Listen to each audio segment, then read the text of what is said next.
I'm Veronica Dudo in Washington, D.C. Tonight on EWTN News Nightly Historic Tour. On his second day in Africa, see the special way Pope Leo honored St. Augustine. Diplomacy on the edge. High-stakes peace talks begin in Washington to end the Israel-Lebanon conflict as U.S. forces enforce a naval blockade against Iran. War powers. Capitol Hill erupts in debate today as lawmakers move to restrict executive authority amid rising regional tensions. These stories and more tonight. From EWTN, the Global Catholic Network, this is EWTN News Nightly. Thank you for being with us on the feast day of Saint Lidwine of Skedum, the patroness of sickness. Our top story tonight, on the second day of his apostolic journey to Africa, Pope Leo XIV returned to the same sites walked by his spiritual father, St. Augustine. EWTN Vatican journalist Benedict Sidegren has the highlights from the Holy Father's historic visit to Algeria. Under stormy skies, Pope Leo touched down in Annaba on the second day of his apostolic journey to Africa. Retracing the footsteps of St. Augustine, the Holy Father visited the archaeological site of Hippo in the modern-day city of Annaba. The city, once known as Hippo Regius, was an important coastal city and economic center of the Roman Empire. To this day, it is one of the most important centers of Christian tradition in North Africa. But for Pope Leo, it is more than just a city. It is also the one-time home of St. Augustine, who served there as its bishop from around 396 until his death in 430 at the age of 75. Despite wind and pouring rain, the Pope walked through the excavations, led a wreath of flowers, and paused for a moment to pray amidst the ancient stones in the land walked on by his spiritual father.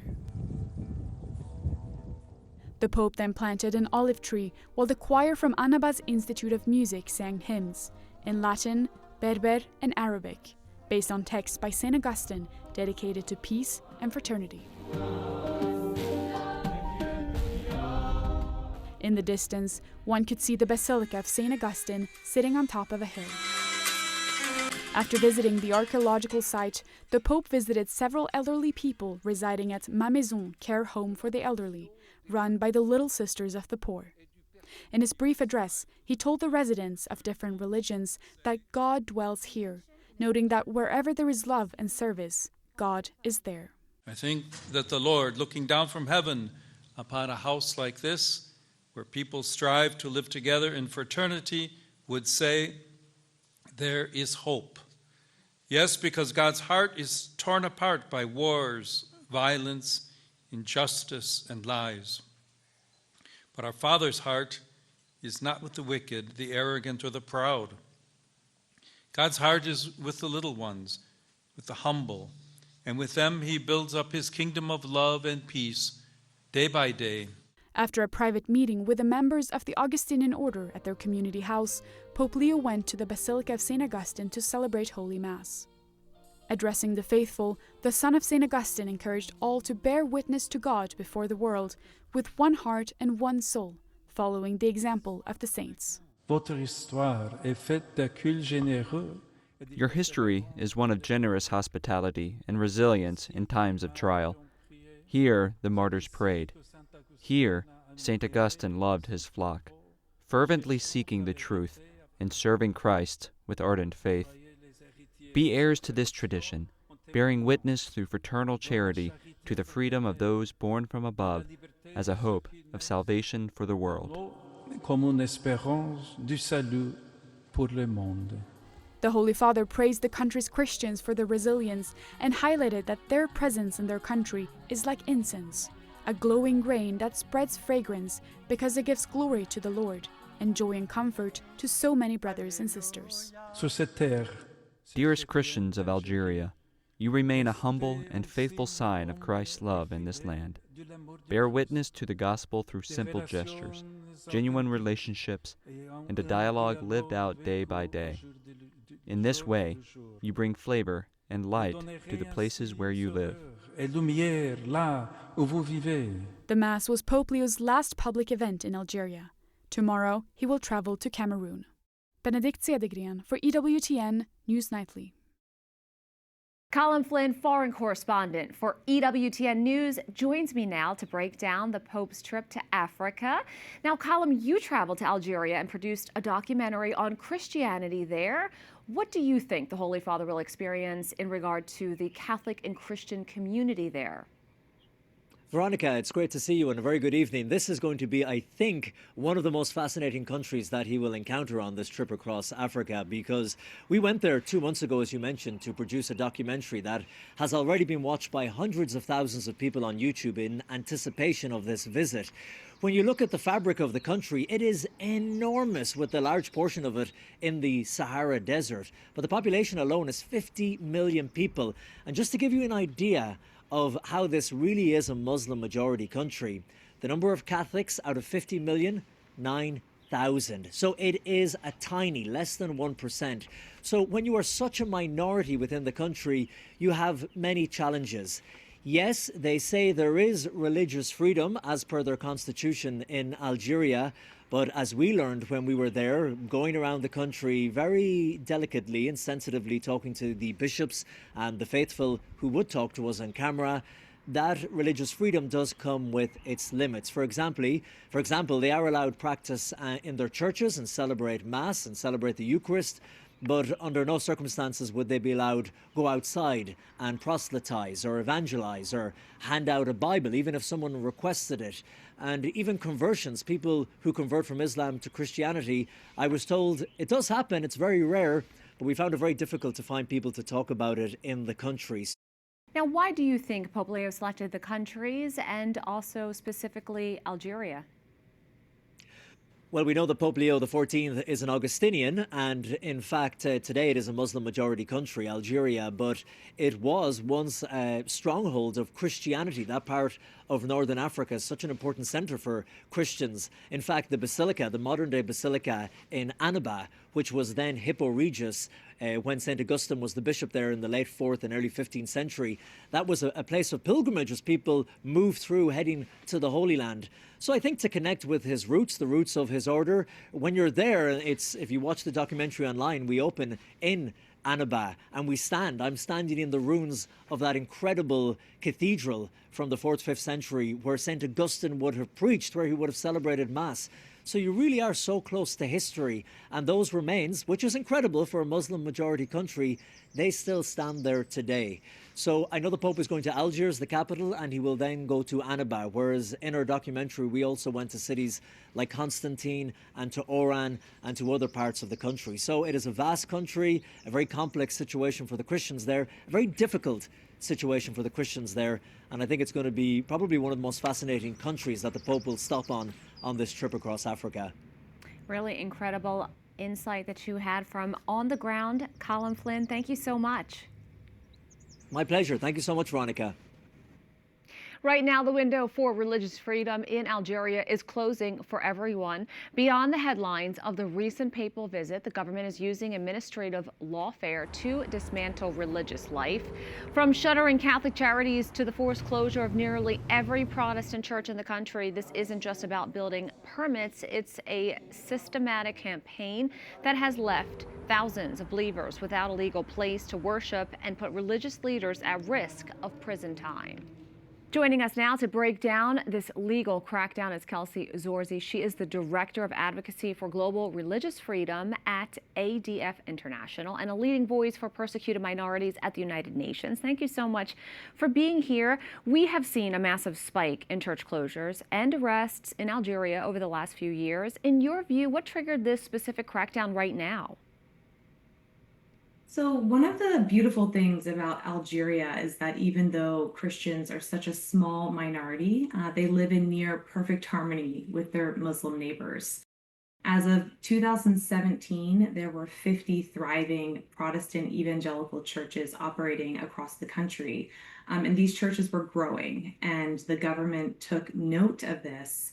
And so to combat what it perceived as an increasing threat, it started enforcing an old 2006 ordinance that required the Association of Protestant Churches to be licensed, And these associations tried numerous times to apply for a license, but the government has refused to this day to acknowledge these applications or to grant the licenses. Now, the government was claiming these closures are just about safety permits or zoning laws, as you mentioned. Is there any legal truth to those claims, or do you think this is a tactic to stop people from practicing their faith? From everything that we can tell, these claims are a mere pretext, and the government's actual motivation is to stop the spread of Christianity in Algeria. You've been tracking all of this, and fast forward to this week, Pope Leo XIV, he's making a historic visit to Algeria. He met with Protestant leaders there. Do you think this will help the local Christian community, or was this just a way for the government to have a positive press moment that makes it look like they're more tolerant than they really are? The Pope's visit is widely viewed by the Protestant community as a success. The Pope met with the President of Algeria yesterday, and we were hearing he did raise the issue of the Protestant church closures as well as the criminal charges that are being brought against pastors. The Pope also presided over a mass just outside of the capital, at which time the Archbishop of Algiers clearly pointed out that the Christian community in Algeria is comprised of several denominations, including Protestant evangelicals, and he even specified that several Protestant church leaders were present at the Mass. Today, the Pope visited the eastern portion of the country, which is where St. Augustine lived, and planted an olive tree as a symbol of peace. And so the Protestant community's general sense of the Pope's visit has been highly positive. They're very encouraged, and they're hoping that this might be the thing that leads to change. Kelsey Zorzi, thanks so much. Sure, great to be with you.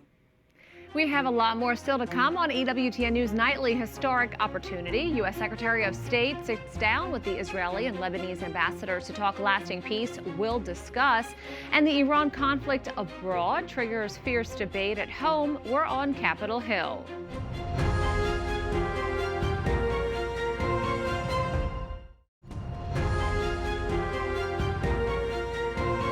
Welcome back. Catholic border czar Tom Homan responded to EWTN asking about the recent controversy between Pope Leo XIV and President Trump. This is what he had to say. I love the Catholic Church. I just wish they stick to fixing the church because there's issues. I know because I'm a member. And stay out of politics. I wish they sit down with me and hear my experiences the last 40 years. Maybe they understand why a secure border saves lives. A secure border is the most humane thing this country can do. U.S. Secretary of State Marco Rubio calls it a historic opportunity. He sat down with Israeli and Lebanese ambassadors as they hold direct diplomatic talks. This comes after more than a month of conflict between Israel and the Lebanese militant group Hezbollah. Rubio also said today is a lot more than just about a ceasefire, but instead a lasting peace. White House correspondent Owen Jensen reports. Owen. Veronica, good evening to you. Here in Washington at the State Department, President Donald Trump's top diplomat, U.S. Secretary of State Marco Rubio, also says the talks are about bringing a permanent end to 20 or 30 years of Hezbollah's influence in that region of the world.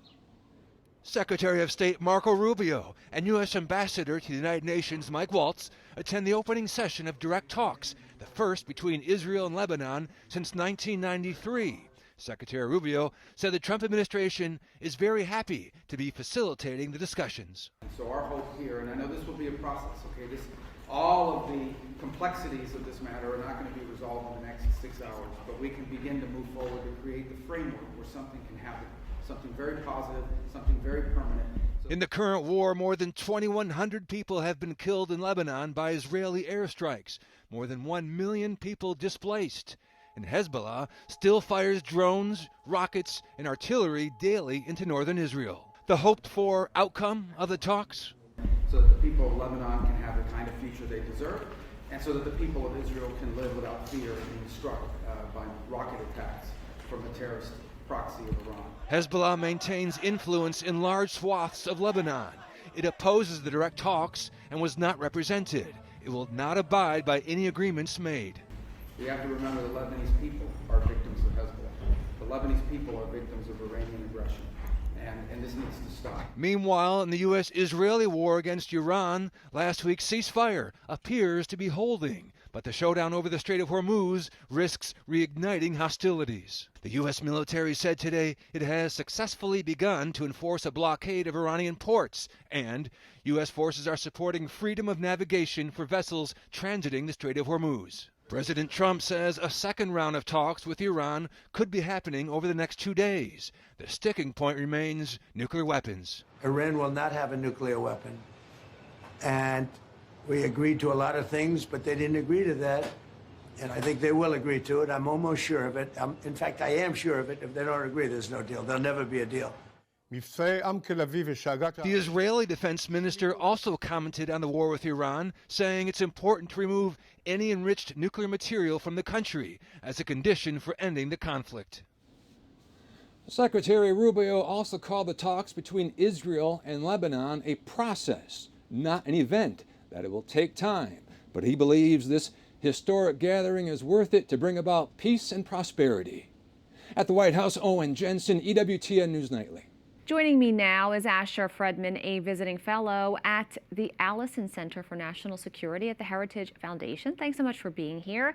A historic meeting brokered by President Trump between Lebanon and Israel will be led by Secretary of State Marco Rubio. What could we see as a result of these talks?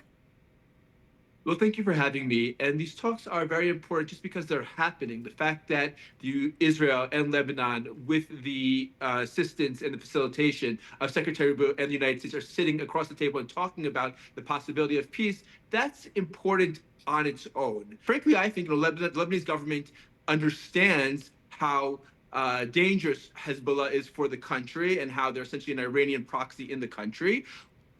If their declarations that they want to dismantle Hezbollah are sincere, then they should cooperate closely. Israel and Lebanon can cooperate closely to get rid of this destabilizing factor and create a stable future for the people of Lebanon and for Israel-Lebanese relations. And look, as an Israeli, there's nothing I would like to see more than the ability to have warm and open and friendly relations with my Lebanese neighbors. Now, it's being reported that Israel's government requested that France be left out of the talks. What impact, if any, will this have on any potential agreements?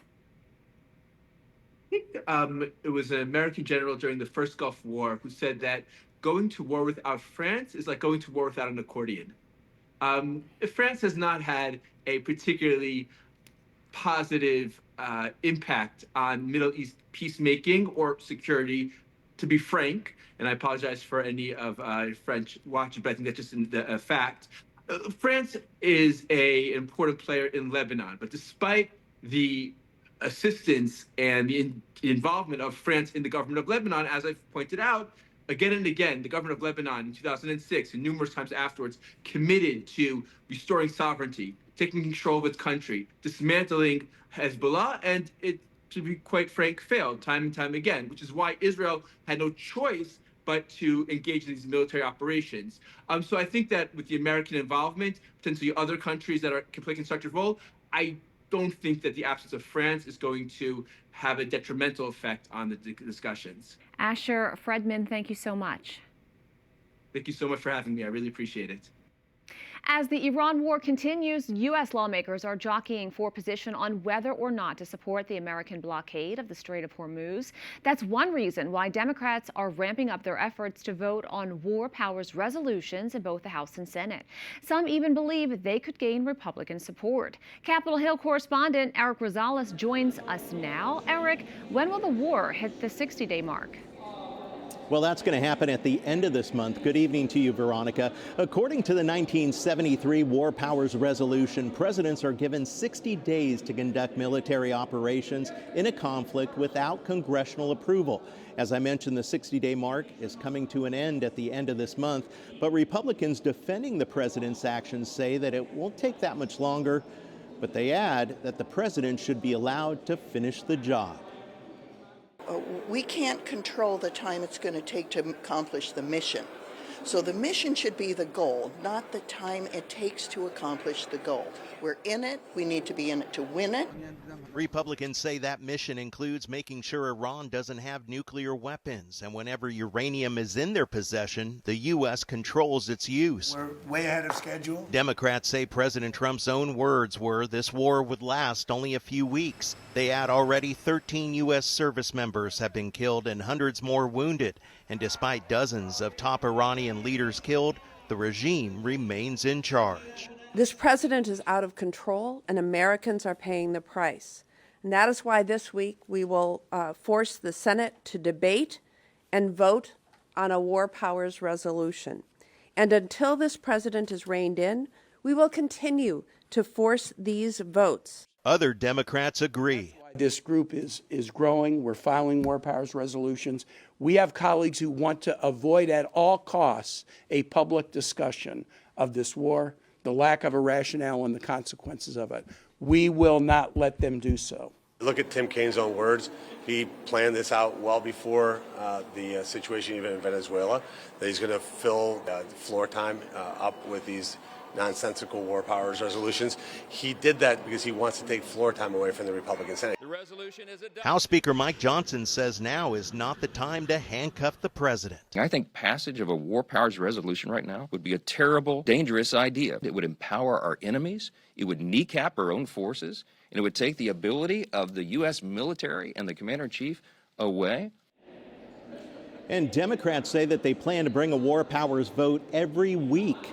Democrats only need a handful of GOP lawmakers to join them to pass a war powers measure, but the president will likely veto it. However, if 2/3 of lawmakers in both chambers pass a war powers resolution, that would override the president's actions and halt all military action in Iran until Congress's approval. Veronica?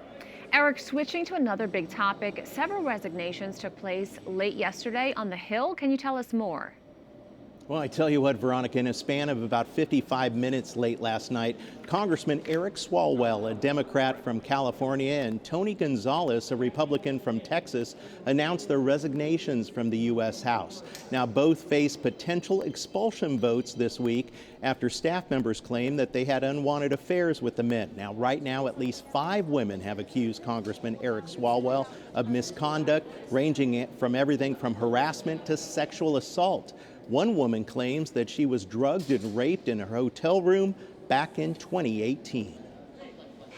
When I arrived at his hotel room, I was already incapacitated and I couldn't move my arms or my body.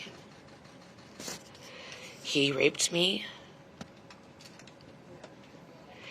and he choked me. And while he was choking me, I lost consciousness. And I thought I died. The accuser has now filed a police report. Swalwell denied any criminal wrongdoing and promised to fight the accusations. He posted a video online. Now, 2 other lawmakers are undergoing an ethics committee investigation.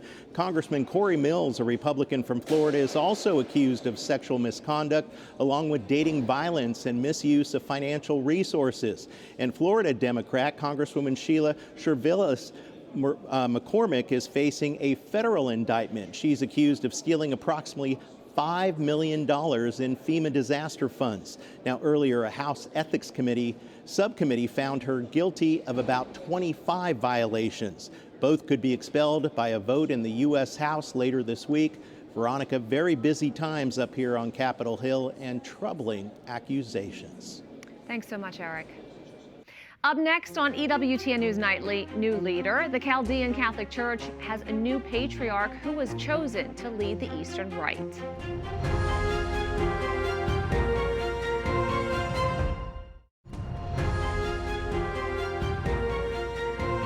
Following a week of prayer and deliberation, Archbishop Amel Nona has been elected as the new patriarch of the Chaldean Catholic Church. Rhody Scher reports. Here in Erbil and across Iraq and the diaspora, the announcement was not just heard, it was felt as news of the election spread. Church bells rang in Chaldean churches, marking the moment a new patriarch was chosen to lead one of the oldest Christian communities in the world. The Synod of Bishops of the Chaldean Catholic Church, held from April 9th to 12th, has elected Archbishop Amel Nona as a new patriarch, succeeding Cardinal Luis Sacco, who resigned on March 9th.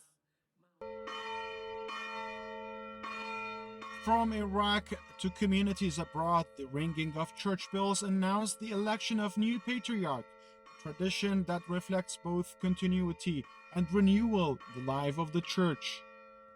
Shortly after his election, the new patriarch met with Pope Leo XIV, reaffirming the close communion between the Chaldean Church and the Holy See. Messages of congratulations quickly followed. Local leaders in Iraq, along with church leaders from across the region and the wider Catholic world, welcomed the election, highlighting its importance for the future of Christians in Iraq and in the Middle East. Born in Al-Qosh, a small Christian town in northern Iraq, Patriarch Nona brings years of pastoral and academic experience. He has served both in Iraq and in the diaspora, most notably in Sydney, Australia, where he led the Chaldean community for his election as a new patriarch for the Chaldean Church.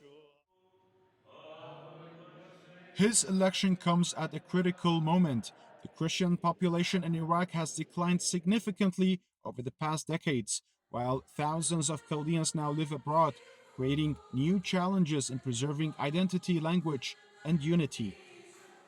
Across Iraq and the global diaspora, this moment is being seen as both a sign of continuity and a call for renewal for the entire Chaldean Church. For many Christians here, this is more than a change in leadership. This is a moment of hope that the new patriarch can help guide the church through uncertainty while preserving its deep roots in the region. For EWTN News, this is Rodi Sher. We thank you for watching tonight. Remember, you can follow us on social media, Facebook, X, YouTube, and Instagram at EWTN News Nightly. I'm Veronica Dudo. Good night and God bless.